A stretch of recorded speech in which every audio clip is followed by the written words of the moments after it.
Is the Boston Red Sox front office ever going to wake up? It seems very unlikely as they were called out by yet another player this week. You are Locked On Red Sox, your daily Boston Red Sox podcast. Part of the Locked On Podcast Network, your team every day.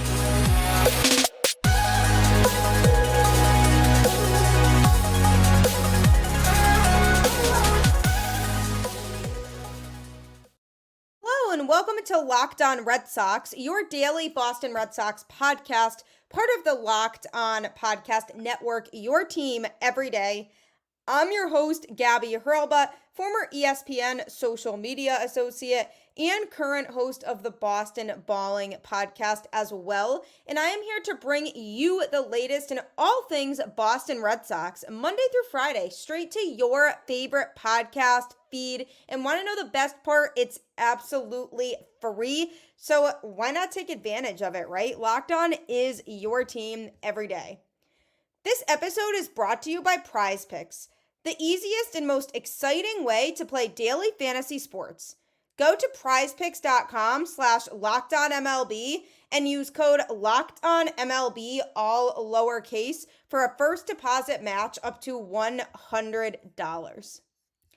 Welcome to Locked On Red Sox, a show where your emotions are felt and connected, because I am one of those people whose mood is determined by whether the Red Sox win or lose. And if they have an off day, well, then I'm neutral and it's great. But if you can relate to that at all, this is absolutely the show for you.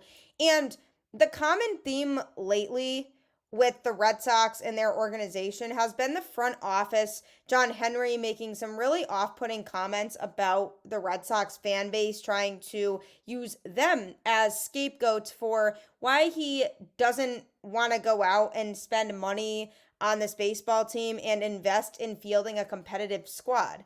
And now the more that these types of situations take place where they're being called out, the less action gets taken. And it's almost crazy to think about the fact that John Henry just seems like he really doesn't hear or understand when he has players on his own roster coming for the way that things have been handled and not exactly putting the team in the best place to succeed. Like during the 2023 season, Kenley Jansen mentioned that he wanted the Red Sox to go out and be aggressive. Rafael Devers has made comments about wanting the team to be more aggressive. But a player who recently called out the Boston Red Sox for just not fielding a super confident team over the last couple seasons is Alex Verdugo, former Red Sox player who now plays for the rival Yankees. And his comments come at a time when the Yankees are coming to Boston for the first series of the season between the two teams this upcoming weekend. And this series is going to be a test for the Red Sox. I mean, the Yankees are winning a lot of games this year. Adding Juan Soto to their roster was huge for them. He's been an absolute difference maker. And the Red Sox are really going to have to stay locked in if they want to win the series, because they are facing a Yankees team that has shown so far that they are a much more talented group. And the Red Sox pitching staff definitely has the chance to prove people wrong when they say that they don't have a chance this year. And there's a lot riding on this week's two series, really. But when Alex Verdugo was being asked about his time with the Red Sox, he did say that he loved the organization and he loved being a part of it. He loved wearing that Red Sox jersey and playing for his teammates. And he mentioned that in 2021, when the Red Sox were winning and went all the way to the ALCS, that was one of the most fun years of his life. And he mentioned specifically that when you're winning in Boston, it feels really special out there with those fans, which is true. Boston fans are like no other, just a bond that everybody shares over being obsessed with these teams. And if a team is not performing, they're going to make sure to let them know, and fans are going to express their frustrations. And Verdugo said he felt all that positive energy in 2021 and it was his favorite year. but he just felt like the other years that he was in Boston were good, but that the team was fighting a little bit and didn't have the pieces they needed to contend. And it was frustrating for him because to go from the 2021 season in which the Red Sox were very much surprising everybody, I don't think anybody expected them to go all the way to the ALCS, to then go to the season they had in 2022 and follow that up with 2023. I could understand why he'd be upset by that. And he said to not get the pieces that they needed at the trade deadlines in those seasons was just a little bit of a tougher pill to swallow. And I could imagine as a player being on that team, you believe in your teammates, you have to, and you believe in your team's ability to win. You can't be pessimistic if you're on the team, but you're also not blind to the fact that work needs to be done and there are always ways to improve. And if you're a player and you have this momentum going into the trade deadline and you really want to stay locked in and win with your team, there's no better feeling than knowing the organization and front office are with you and are making the necessary moves to be able to get your team in a better position to succeed. And Verdugo basically mentioned that the Red Sox didn't do enough of that in the 2022 and 2023 seasons. So when talking about, his first time coming back to Fenway for this season after the trade, he mentioned how he's really open to either Red Sox fans booing him or cheering for him. It's hard to say how fans will react. I could see both ways, cheering for him because of everything he did during his time in Boston, but they could boo him because he didn't leave the best impression during the 2023 season. He was benched for both poor base running and for showing up late. Obviously, the showing up late is a much bigger issue, and it got on Alex Cora's nerves. And eventually it got to the point where it was just clear that it was best for everybody if they parted ways. And so then the trade was made. I was still surprised that it happened with the Yankees of all teams, but it happened. But when you look back at those 2022 and 2023 seasons, they had a chance to make moves because they were competing. They were 52-52 and 3 games out of a wild card spot on the morning of the 2022 trade deadline. And that was the year where they kind of did a mix of adding and subtracting. They added Tommy Pham and subtracted Christian Vasquez. And then last season, they were 2.5 games out of a wild card spot on deadline day, but only made a minor deal for infielder Luis Urias, who's no longer on the team now. So it was just kind of a half-hearted approach both years. And that was frustrating because if you're a team that has a chance to compete for a wild card spot, you should be adding the necessary pieces to not only give your guys on the roster the confidence that they need, but also to put them in that position to better succeed. So what they did during the 2023 trade deadline was definitely underwhelming. So from a player standpoint and perspective, I can really understand where they're coming from there. But Verdugo has a current stat line of a 261 batting average, 317 on base percentage, and 432 slugging with excellent defense this year for the Yankees. He slashed a 281 batting average, 338 on base percentage with a 424 slugging in 4 seasons with the Red Sox. So he's been pretty productive for New York this year, and I'm curious to see how the fans are going to react to him being in Boston this weekend, and if he's going to be fueled by the energy and is going to go off in the series, or if he's going to have a rough series because there's a lot of pressure on him to try and show the Red Sox that they should have kept him and try to have them regret the trade, because every player wants to go back and play really well against a former team of theirs. It's just human nature. It's just part of the game. So it could go one of two ways. He could feel too much pressure of that, of having to feel like he's going to prove the Red Sox front office wrong, so then he doesn't play as well because he's getting in his head, or that exactly is what happens and he's like, I'm going to ball out in this series, and he does that, and he puts the Red Sox organization on full notice and just showcases the fact that they got rid of a talented player. So it could go either way with him.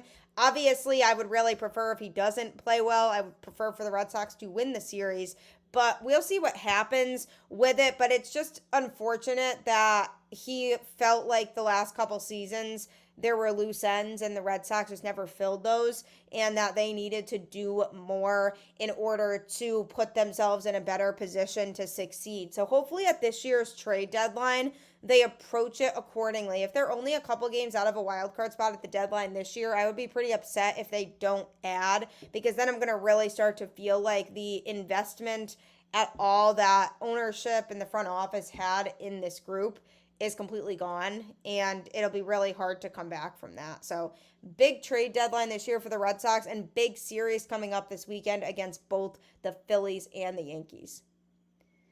Speaking of somebody who unfortunately won't be playing in these big series this week and could have made a big difference, I will be giving a Triston Casas update next that you definitely will not want to miss.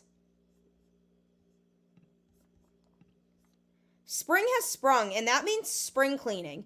Whether that means stocking up on cleaning supplies or swapping out your winter clothes for new spring clothes, make sure you're using Ibotta and get real cash back with every purchase. Ibotta is a free app that gives you the most cash back every time you shop on hundreds of items, from groceries to beauty supplies to toys. So you can make sure you're beating inflation no matter what you're purchasing. Right now, Ibotta is offering our listeners $5 just for trying it by using the code LOCKEDONMLB when you register. Just go to the App Store or Google Play Store and download the free Ibotta app to start earning cash back and use code LOCKEDONMLB. That's IBOTTA in the Google Play or App Store and use code LOCKEDONMLB. Ibotta is truly a great resource for you. Getting that cash back when things are adding up is always so key, so you definitely should utilize it today. Also, if you're looking for a fun way to play daily fantasy sports, PrizePicks is the place for you. With PrizePicks, you could turn $10 into $1,000 in a single game watching your favorite sports this summer. You can make a PrizePicks lineup in as little as 60 seconds. You just need to pick more or less on 2 to 6 players' stat projections and you're locked in. The finals mean more on PrizePicks, and so do the star players. You get boosted payouts on select basketball stars that you won't find anywhere else. Download the app today and use code LOCKEDONMLB for a first deposit match up to $100. That's a first deposit match up to $100 if you use code LOCKEDONMLB when you download the app. Pick more, pick less. It's that easy. It's PrizePicks. It really is easy, and if you like easy things, really it doesn't make sense for you to not at least check it out. Also, check out Locked On Sports Today if you're looking for a way to stay caught up in all things going on in sports, no matter what. We will keep you updated on everything going on in a 24/7 stream that you can live stream from anywhere, no matter where you are. So absolutely check that out today. You can find it on YouTube or Amazon Fire TV in the free Fire TV channels app.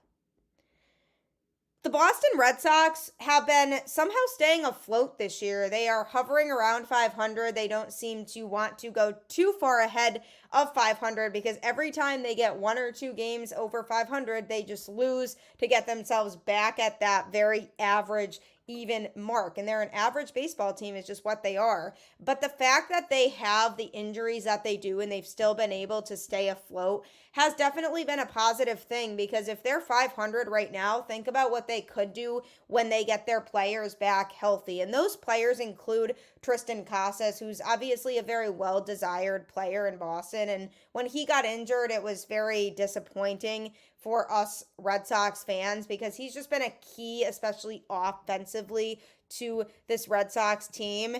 And I just hope that his recovery process and time that he comes back doesn't get delayed even further. He had a 244 batting average before heading to the IL, and on the season so far, he's taken 78 at bats, scored 12 runs with 19 hits, 10 RBIs, 12 walks, 26 strikeouts, and 6 home runs. Those numbers will definitely continue to increase when he comes back. I'm sure he'll string together some more home runs. He'll definitely continue to hit and drive in runs, because that's what Triston Casas does best, is he does drive in runs in a lot of key situations for this Boston Red Sox team. So that's definitely been something that this offense has missed, is having him out there to help them capitalize on opportunities. Because the frustrating thing about the Red Sox is that their offense has a lack of ability to drive in runs when it's all said and done.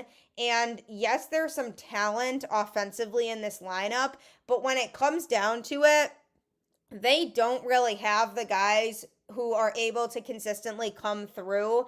And I feel like Casas is somebody who is able to do that. So having him back in the lineup would be huge.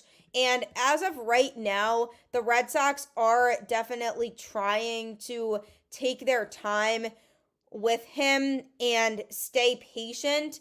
He had suffered torn cartilage in his left rib cage on April 20th, and that's what got him on the IL. But he has made significant progress, although he hasn't been cleared to swing a bat yet. He did throw and take ground balls last Saturday, is what Alex Cora explained. And he also said that they just have to be patient. Everything is trending in the right direction with him.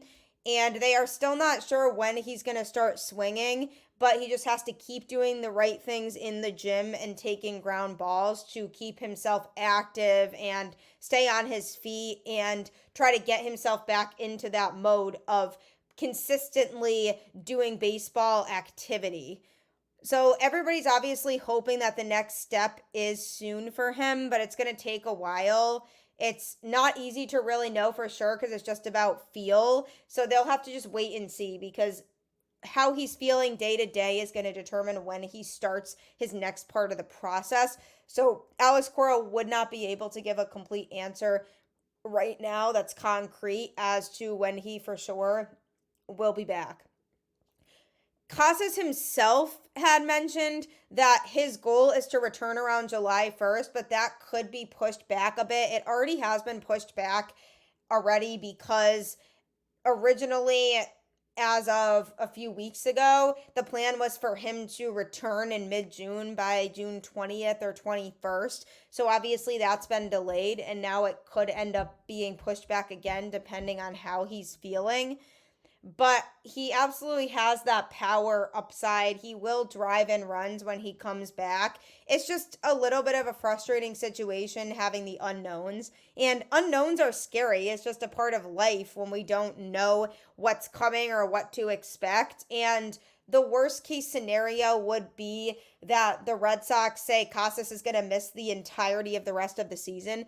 That would truly be just an absolute nightmare case scenario. And Casas really does make a difference, because it's been getting pretty old having to watch Garrett Cooper and Dom Smith battle it out for first base, and both of them not being very good offensively. And they've made some miscues defensively, especially Cooper. So it's been tough having to watch those two play first base. Having Casas back, who's come a long way with his defense and is just one of the keys to the team at the plate, is going to make an impactful difference. So I feel like people need to keep in mind that the way that players like Casas contribute makes a significant difference in a team's record. And obviously we'll never know this, but you have to wonder what the Red Sox record could look like right now if Triston Casas alone was back in the lineup. Because think about all the games that they've played in which they've had trouble scoring runs. And Triston Casas being in the lineup could have helped to fix that. So it's definitely tough because of the fact that we know that Casas is a positive at the plate. And with the way that his defense is improving, it could help the infield out tremendously. And there are some good players playing in the infield right now. Like, I like the upside of David Hamilton with his speed and the fact that he's starting to get more comfortable now being at the major league level. Then we have obviously Devers, who is going to be in the mix no matter what. Then we have Enmanuel Valdez, who has been filling in for Vaughn Grissom, who's now injured again. And the Red Sox have been kind of trying to just fill the loose ends with players like that and have them play in the infield. And Rafaela sometimes plays in the infield as well, but he kind of switches between the outfield and the infield depending on what's needed, but definitely spends the majority of his time more so in the outfield. So there are some guys who can get the job done, but having Casas in the corner infield is definitely something that's so important and crucial to the success of this Boston Red Sox team. And you really have to wonder what's going to happen with this team when he is activated. Who's going to get moved? Is it going to be David Hamilton, who has upside because he has the speed and he's versatile and he's starting to grasp his plate mechanism and how he's going to approach that? Or is it going to be Garrett Cooper, who just has been pretty awful, especially offensively this year? Is it going to be Dom Smith because the Red Sox don't feel like they need him anymore with the numbers of first basemen that they have around? Obviously, Bobby Dahlbeck is somebody who's going to have to get sent back down to AAA, but I expect that to be sooner, even before Casas comes back. So you have to wonder which player essentially ends up not on this Red Sox roster when he comes back. And either of the guys that I mentioned in Cooper or Smith would be fine with me. It wouldn't really make a difference either way which one it is.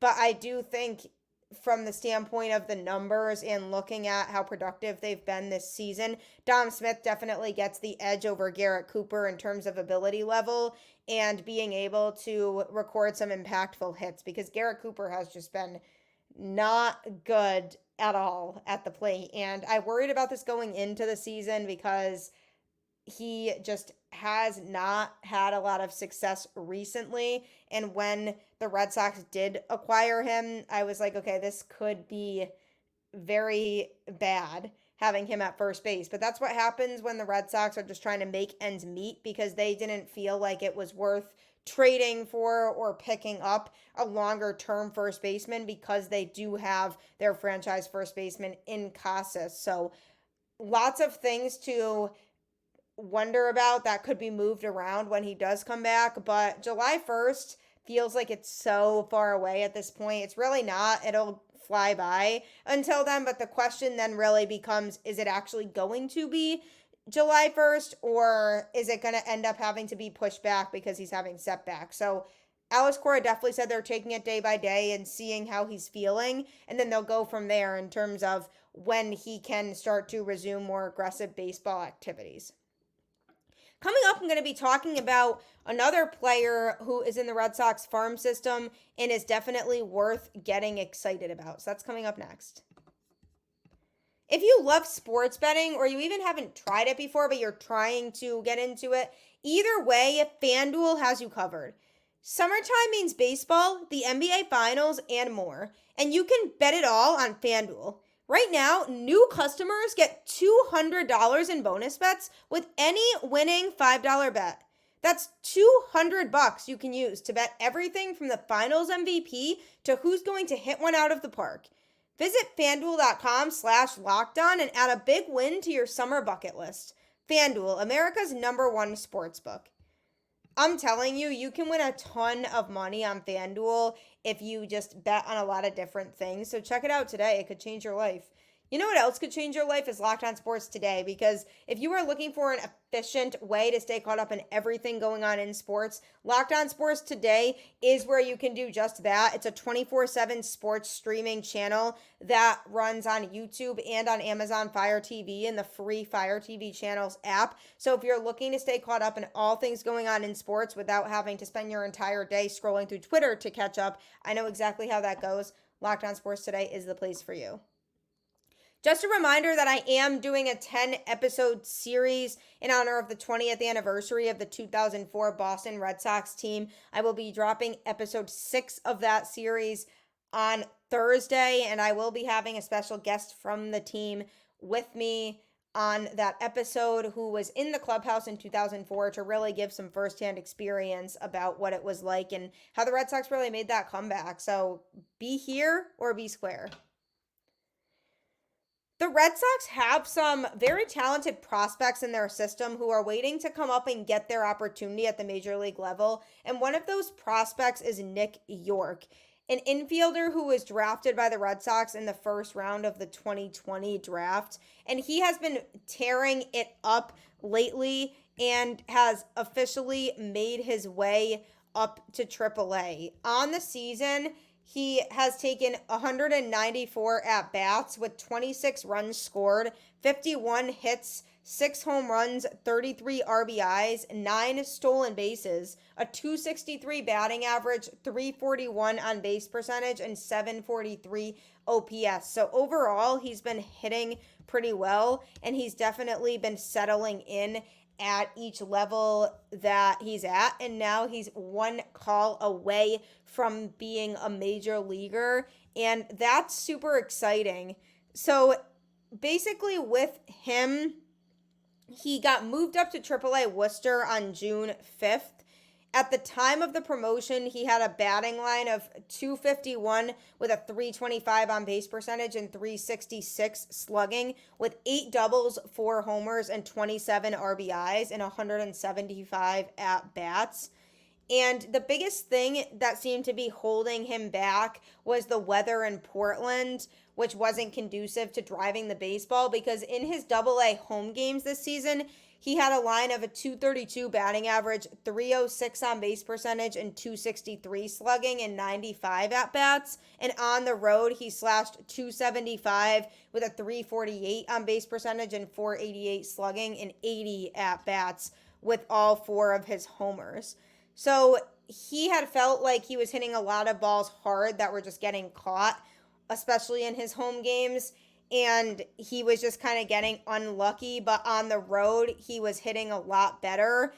And yes, the weather could be a factor in that. Sometimes it does end up being the case, but he just was at a point where the Red Sox wanted to take a chance on him in AAA, because a lot of times when a minor leaguer gets promoted a level, it's due to some sort of dominance on the stat sheet.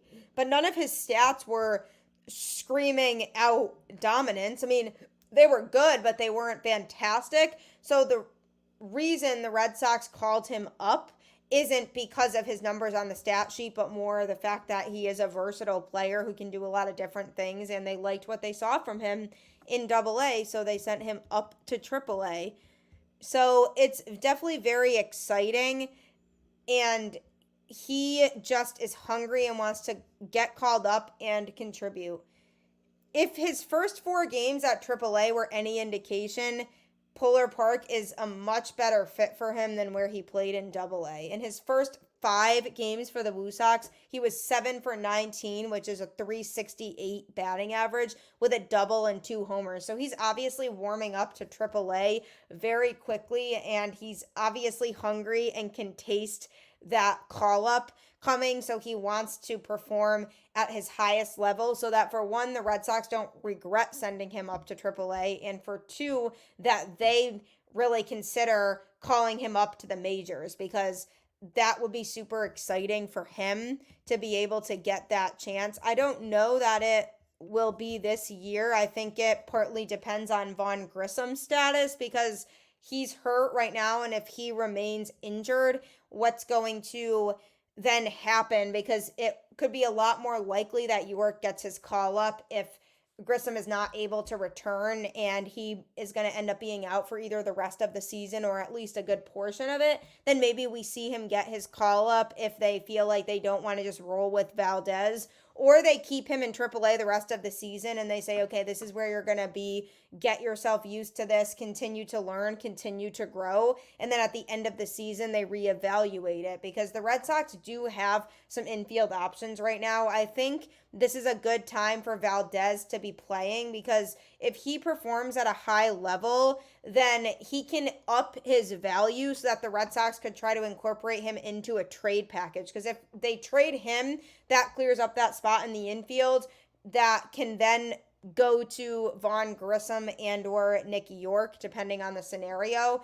And those two could end up fighting for that main spot as the second baseman. So it could be interesting, but Valdez definitely does need to get his value up a little bit more in order for the Red Sox to get a good return on a trade for him. So that's something to keep an eye on is, hey, what is this going to look like? And how much trust do we have in Nick Yorke? How much trust do we have in Vaughn Grissom? And how much trust do we have in Enmanuel Valdez? I can't see them trading David Hamilton just because he has very high upside with his speed. And I think the Red Sox value that, especially because of the fact that they've had trouble generating base runners in some games. I think if he's able to get on, they know that the chances of him scoring are pretty high. So I think if anything, it would be Valdez that they end up moving, but they do need to be able to get his value up a little bit more. So this is a good time for him to be playing. And then when Grissom's healthy, then he'll obviously get to play in that position again. But Yorke is right around the corner, and it's very exciting for the Red Sox to have depth like this in the farm system because this isn't something that we've seen from the Red Sox and could say about the Red Sox a few seasons ago. So it's a really cool and awesome breath of fresh air to know that the Red Sox do have that minor league talent and they are ready to get these guys up in the majors so that they can showcase what they can do. And that big three of Kyle Teal, Marcelo Meyer, and Roman Anthony, they are all creeping in as well, and we could see some time from them soon. So maybe Nick Yorke ends up being part of that core that the Red Sox want to build around, or maybe it ends up being Vaughn Grissom. But either way, I'm sure we're going to get to experience more playing time of both, and if they end up having to eventually trade one because they want to invest in the other, then so be it, and that's what happens. But it's an exciting time from a prospect standpoint for Red Sox baseball, and I'm excited to continue to see what Yorke does. He's absolutely off to a great start in AAA, so maybe he'll get his shot this year. Be kind of cool. As always, though, like I always end the show with, keep the faith, go Red Sox, and I will catch you on the flip side.